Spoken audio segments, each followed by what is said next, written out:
Aesop stories. Number 26. The Tale of Andy the Ass, Freddy the Fox, and Leo the Lion. In a large green forest, there were many animals, but three of them decided to become friends: Andy the Ass, Freddy the Fox, and Leo the Lion. Andy and Freddy thought it would be safer to travel together, so they made a deal to protect each other while they explored the forest. One sunny day, Andy and Freddy were walking through the forest, looking for food. They hadn't gone far when they stumbled upon Leo the lion. Leo was big and strong, and both Andy and Freddy knew he was dangerous. Freddy, who was clever and quick-thinking, came up with a plan. He whispered to Leo, "If you promise not to hurt me, I can help you catch Andy." Leo, who was hungry, agreed to Freddy's plan. Freddy then went to Andy and told him not to be afraid. "Follow me, and I'll lead us to safety," Freddy said. Trusting his friend, Andy followed Freddy, not knowing about the secret deal with Leo. Freddy led Andy to a part of the forest with a deep pit that was hidden by leaves and branches. He tricked Andy into walking over it, and Andy fell into the pit. Andy was stuck and couldn't get out. Freddy, pleased with his clever plan, went back to Leo to tell him that Andy was trapped. But as soon as Freddy approached, Leo pounced on him. Freddy realized too late that he had made a mistake by trusting Leo. Leo then went to the pit where Andy was trapped and caught him too. Freddy's plan to betray his friend had backfired, and now both he and Andy were in trouble. The story of Andy the Ass, Freddy the Fox, and Leo the Lion spread throughout the forest. It became a lesson to all the animals about trust and betrayal. The animals learned that betraying a friend for personal gain can lead to one's own downfall. The other animals in the forest talked about how Freddy's cleverness was not used in a good way, and how it led to a bad outcome for both him and Andy. They realized that true friendship is about helping and protecting each other, not tricking and betraying. From that day on, the animals in the forest were more careful about who they trusted. They remembered the tale of the three friends and how their partnership ended in betrayal and sadness. Andy and Freddy's story became a reminder to all the animals in the forest that it's important to be loyal and honest with friends. They learned that a true friend is someone who stands by you and protects you, not someone who betrays you for their own benefit. And so, the forest was filled with animals who valued trust and friendship, remembering the unfortunate tale of Andy, Freddy, and Leo. They understood the importance of being honest and loyal to each other, creating a peaceful and harmonious environment in the forest.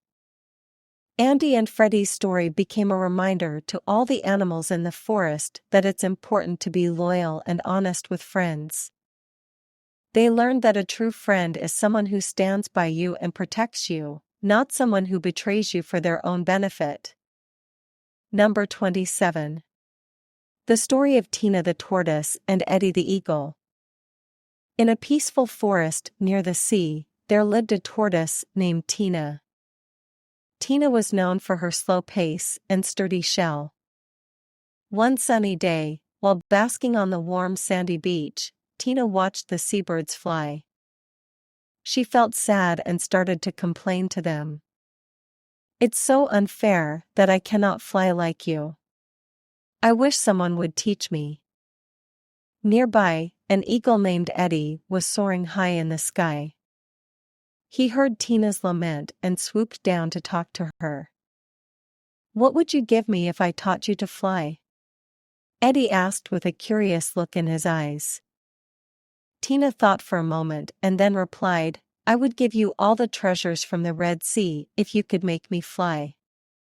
Tina was desperate to experience the thrill of flying.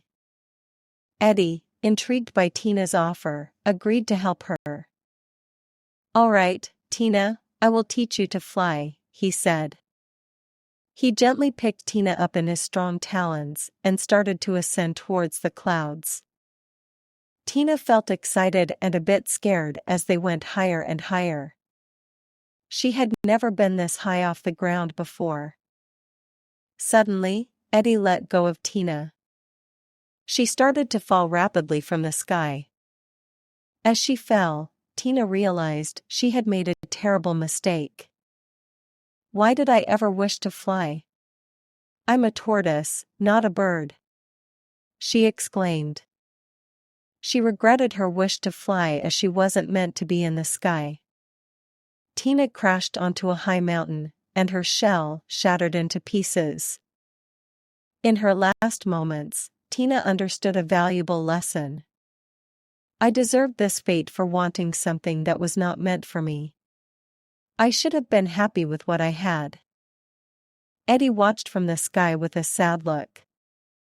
He hadn't expected Tina to take such a risk seriously. He realized that sometimes, helping someone might mean saying no to their unreasonable wishes. The story of Tina the tortoise and Eddie the eagle spread through the forest and beyond.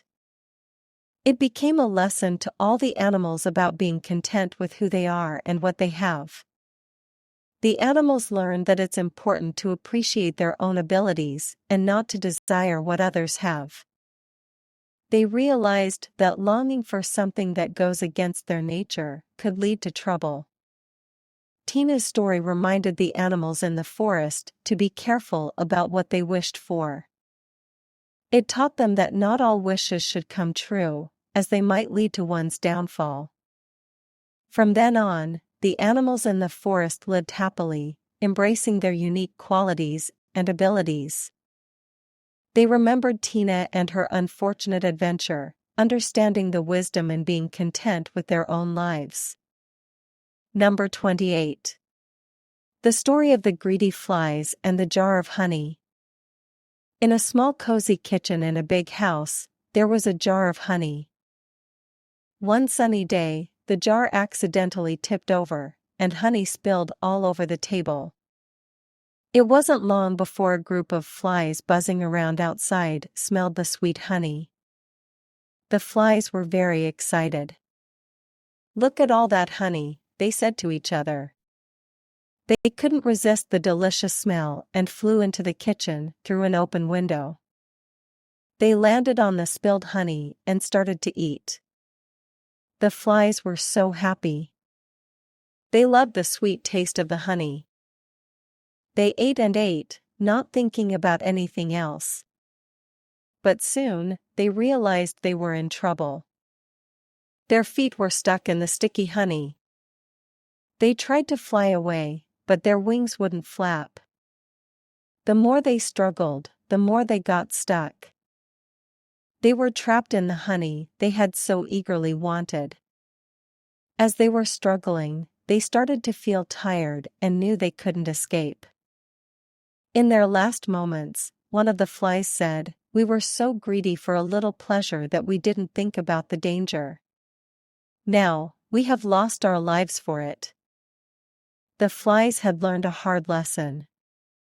They realized that their greed for the sweet honey had brought them to a sad end. They wished they had been more careful and thought about the consequences of their actions. The story of the greedy flies and the jar of honey spread throughout the house and even outside. The other flies heard about it and learned an important lesson.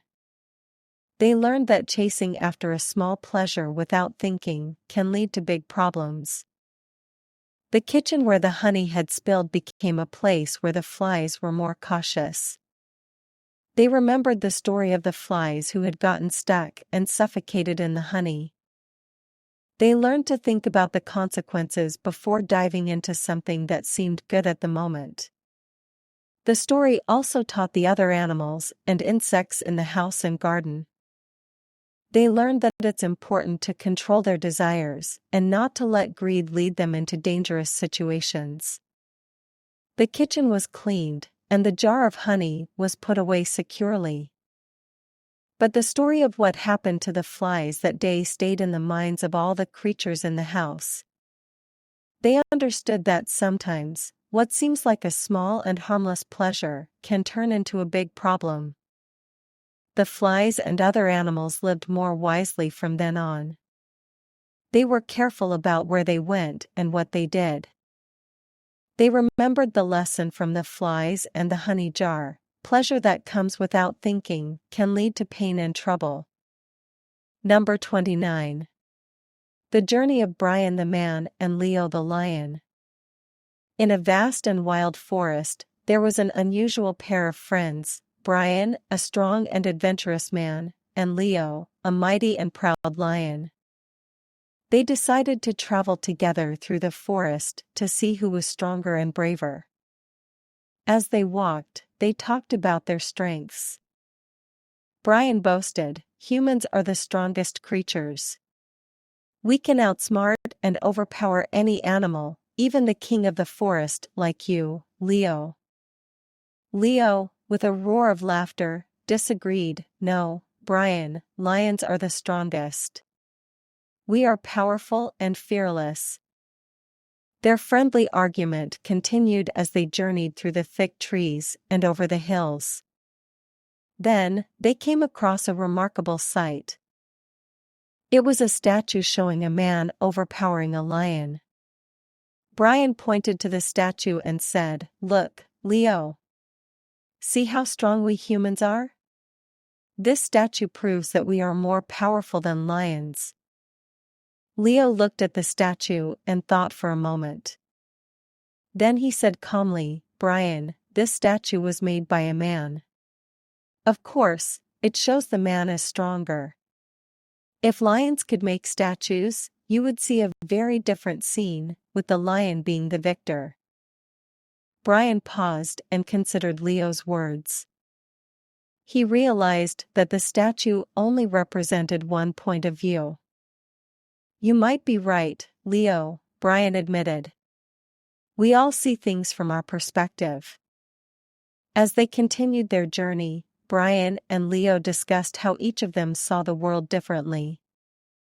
Brian talked about human achievements and inventions, while Leo described the strength and skills of lions. The story of their journey and debate spread throughout the forest and the nearby villages. Animals and humans alike heard about the man and the lion who traveled together and discussed their strengths. The story taught them an important lesson: there are always different sides to every story, and everyone has their own perspective. It showed them that what one person or animal might see as true could be seen very differently by another. Brian and Leo's journey became a legend in the forest. It was a reminder that no one creature is the best at everything, and everyone has their unique strengths and abilities. From that day on, Brian and Leo continued to travel together, sharing stories and learning from each other. They became wiser, understanding the importance of seeing things from different perspectives. They realized that one story might be good, but another story might offer a new and different understanding. And so, the forest was filled with stories of Brian the man and Leo the lion, teaching all who lived there the value of friendship, respect, and understanding different points of view. Number 30. The tale of Farmer Jack and the clever cranes. In a quiet countryside, there was a farmer named Jack who had vast fields of wheat. Every year, as the wheat began to grow, a flock of cranes would come and feed on the young plants. This troubled Farmer Jack, as the cranes would damage his crops. One day, as the cranes were busy pecking at the wheat, Farmer Jack came up with a plan. He took an old sling and started waving it in the air, running towards the cranes. The cranes, seeing the sling and Farmer Jack's angry face, flew away in fear. Farmer Jack was pleased that his plan had worked. For a few days, this trick worked well. Every time the cranes came, Farmer Jack would run out with his sling, and the cranes would fly away. But soon, the cranes became clever. They noticed that Farmer Jack never actually threw anything from the sling. It was always empty. So, the next time Farmer Jack came running with his sling, the cranes didn't fly away. They just looked at him and continued eating the wheat. Farmer Jack was surprised and didn't know what to do. He had never expected the cranes to stop being afraid of his sling. Seeing that his trick was no longer working, Farmer Jack decided he needed to do something more. This time, he put stones in his sling. He swung the sling and released the stones towards the cranes. Several cranes were hit and fell to the ground. The rest of the cranes got scared and realized that Farmer Jack was serious about protecting his wheat. They started calling to each other, "It's time to leave these fields. This man is not just scaring us anymore, he's actually hurting us." The cranes flew away and never returned to Farmer Jack's fields. They spread the word to other cranes about what had happened. They learned that Farmer Jack wasn't just making empty threats, he was ready to take action to protect his crops. Farmer Jack felt a little sad about hurting the cranes, but he knew he had to protect his livelihood. From that day on, the cranes stayed away from his fields, and his wheat grew tall and healthy.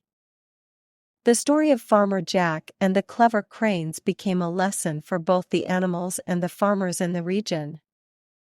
It taught them that sometimes, just words or empty threats are not enough. When words fail to protect what is important, action may be necessary. And so, the cranes learned to be more cautious about where they fed, and Farmer Jack learned the importance of finding a balance between scaring and harming. The fields were peaceful once again, and the harmony between the farmers and the birds was restored.